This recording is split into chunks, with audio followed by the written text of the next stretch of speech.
Your hadith, Bukhari and Muslim, say that Allah has predestined, written all the adultery you must commit, and you cannot escape it because you must do it because Allah decreed you must do it.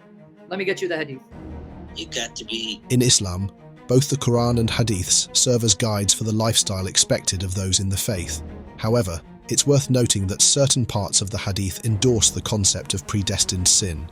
This notion suggests that Allah has ordained and decreed all events, whether good or bad, before they occur. Despite this, Allah also provides warnings and provisions regarding these sins within the Quran and hadith. Predestined sin typically refers to unintentional sins stemming from human weaknesses. Nonetheless, this concept raises a significant question. If some sins are predetermined, do Muslims truly possess free will? Many Muslims have engaged in discussions with Shamoun on various theological matters. His insights add a compelling layer of truth to these conversations, as he breaks down what the Quran actually states, as opposed to what is commonly believed among Muslims. Muslims often shy away from debating the issue of predestined sins, preferring to downplay the debate around it by emphasizing individual self-control as the determining factor in avoiding such sins. However, in a debate questioning this stance, Shamoun highlights the contradiction. How can Muslims claim to have any measure of control over sins that Allah has predetermined will occur? Shamoun zeroes in on a controversial verse from the Hadith that seemingly supports various forms of adultery, which is among the sins listed as predestined. He uses this verse to argue that Muslims may not truly have the free will and control over their circumstances as they would like. Read the hadith before you give me your explanation. Read now Sahih Muslim. Sahih Muslim number 6421. Abu Hurairah reported Allah's apostle, may peace be upon him, as saying, verily Allah has fixed the very portion of adultery which a man will indulge in, and which he of necessity must commit. There you go, buddy. Your God has fixed the adultery you must commit, and you must necessarily commit it, and you can't escape it. That's your God. Well, what you got to understand Yeah, I here gotta understand is that it's referring to the adultery of the eye. Finish it. It's not just the eye. Allah predestined that you're going to commit adultery with your eye. We're going to look at women. Okay. Allah predestined that you're going to commit adultery with your tongue. And Which is why Allah we should put predestined. the niqab. Don't talk over me, you coward, because now you're scared. Because it says Allah also predestined the adultery you do with your parts. You see it right there? Adultery is a sin. And Allah has commanded you to commit that sin because He's wicked. But what you can control. You can't control anything if Allah has decreed that you will commit adultery. Don't tell me you can control what Allah has predestined you for. So what was that about my Bible? Your God is in the business of making you adulterous. A man has a choice whether he's going to cheat on his wife or not. No, not according to this. It said Allah has fixed and you must necessarily commit it.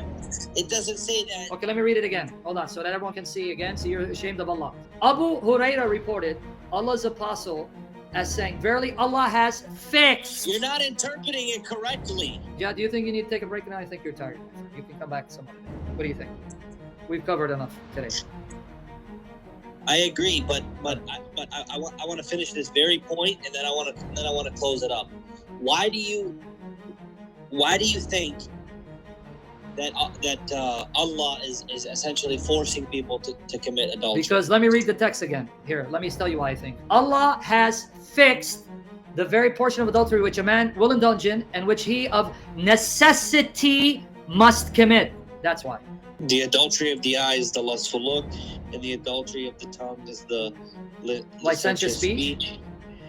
The heart desires and yearns, which the parts may or may not put into effect. So exactly. Allah has even fixed whether you're going to use your parts. Allah has fixed even whether you're going to use your parts to act on the adultery or not. Exactly. Okay, So yes. Jihad. So if Allah has fixed that you're going to use your private part to commit adultery, that means He made you commit adultery. You're okay with that? In a debate concerning the treatment of female captives during various caliphate regimes, Sam strongly condemns the actions carried out on some of these women. He explains the reason why the Quran permits Muslim men to take wives for themselves from female captives, yet he expresses his deep concern over the morality of such an act. Sam questions why such provisions exist in the Quran and Hadiths, stating that no merciful God would condone such behavior. Despite attempts by some Muslims to dismiss or deny these occurrences, Shamoun argues that these actions contradict the loving nature attributed to the God of the Bible. He firmly refutes the notion that these teachings were only applicable in Muhammad's time, asserting that they fundamentally oppose the compassionate principles he believes a true deity should embody. Go to chapter 4, verse 24. Also forbidden are married women, except female captives in your possession. This is God's commandment to you. Lawful to you are all beyond these, as long as you seek them with your wealth in a legal marriage, not in fornication. Give those you have consummated marriage with their due dowries. It is permissible to be mutually gracious regarding the set dowry. Surely God is all-knowing, all-wise. So now, read to me 424 one more time. Okay, sure. The first part. Also forbidden are married women, except the female captives in your possession. Are you okay with that? Because I just gave you a link. Click on Sunan Abu Dawud, number 2150 from sunnah.com, not the Christians. This is the click on it, and you see it's Sahih, sound. Read it for us. Why was this verse revealed to your prophet? Abu Sa'id al-Khudri said, the Apostle of Allah sent a military expedition to Autas on the occasion of the Battle of Hunayn. They met their enemy and fought with them. They defeated them and took them captives. Some of the companions of the Apostle of Allah were reluctant to have relations with the female captives because of their pagan husbands. So Allah, the Exalted, sent down the Quranic verse, and all married women are forbidden unto you, save those captives whom your right hand possesses. This is to say that they are lawful for them when they complete their waiting period. Yeah, meaning to see if they're not pregnant. So let me be very honest with me. Don't lie and put on a show. So if the Muslims have a caliphate, let's say there's a legitimate Khalif, let's say, because you're waiting for the Mahdi to come. The Mahdi comes, the one that your prophet said will be from his bloodline. He'll reign for 7 years. He'll unite the Muslims. His name will be Muhammad. And then he says, Muslims, let's attack the kuffar. They come and attack your place where your father and mother are alive. They take your mother captive. According to this verse, they can have with your mother. Are you okay with that? No. Say it again? No. So are you okay that your prophet did it to other people's mothers and sisters and daughters at his time? You're okay with that? No. Okay.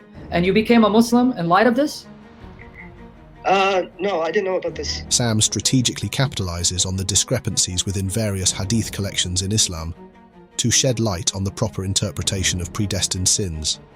He argues that Allah's highlighting of these sins may inadvertently limit the free will of Muslims, despite disagreement from many within the Muslim community.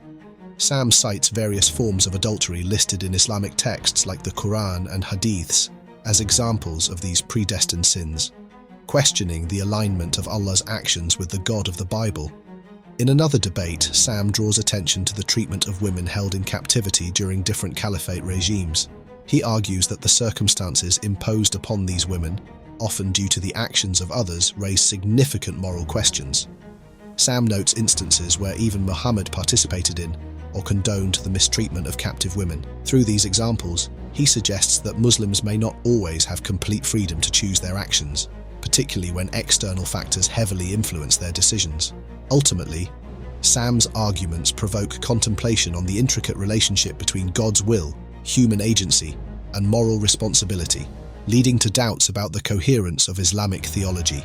Your thoughts on these perspectives are welcome in the comments section below. Remember to subscribe to our channel if you find this content valuable. We'll see you in the next one.